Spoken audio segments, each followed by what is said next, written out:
Après sur les couleurs, c'est pas mal, c'est pas trop foncé, c'est déjà bien. On a un vignoble qui est divisé en 3 catégories. Les Traverses, qui est le Minervois, qui est constitué des jeunes vignes du domaine. C'est un assemblage de Syrah, Grenache et Mourvèdre. Après, pour Roque du Pierre, on est sur un assemblage de Mourvèdre et de Syrah, en majorité Syrah.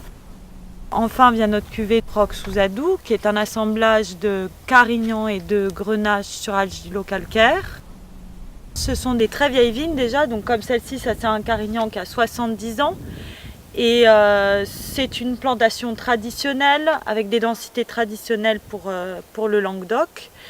Ainsi que le Grenache, c'est la même plantation, mais le Grenache est plus vieux, il a 90 ans. On est sur des sols argilo-calcaires, là aussi.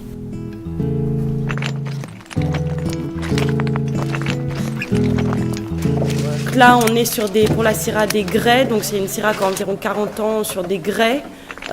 Très ancien, c'est une vigne quand vous marchez dessus qui résonne tellement il y a de cailloux dessus.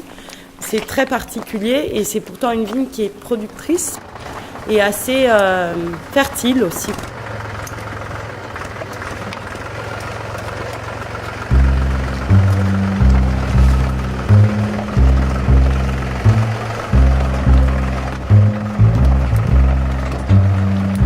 Courbissac a décidé de travailler en vendange à la main. Bien évidemment, cette vendange à la main, elle est artisanale et donc elle est faite dans le respect de la plante.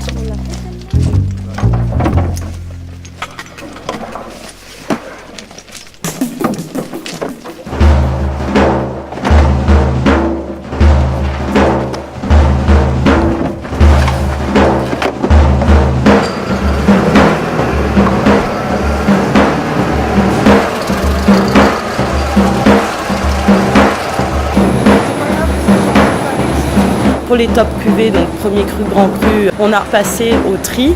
Il y avait 4 personnes sur la table de tri. Donc on enlève feuilles vertes, feuilles mortes, plus tout ce qui semble pas joli, pour retenir que ce qu'il y a de plus mûr, de plus juste, de plus goûteux. On a 2 méthodes de vinification en même temps. On a une partie de la production qui est égrappée. Donc la fermentation se passe dans le jus, elles sont au contact de l'air. L'autre partie des vins qui a été fait en grappe entière et donc là on est sur une fermentation intracellulaire. Ce sont des fermentations qui sont plus compliquées à mener.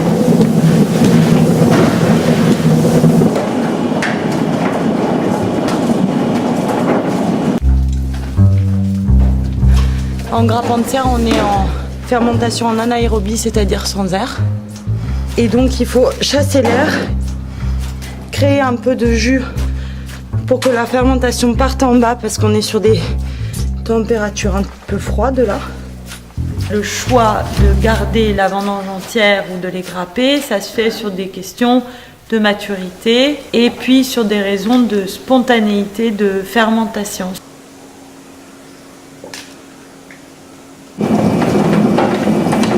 Aujourd'hui, on apprécie donc le Grenache de chez Parisis, où la seule extraction qu'il va y avoir, en fait, c'est au moment du pressurage, c'est tout. Et les grappes étaient complètement entières. Et quand on a goûté, il y a l'explosion dans la baie.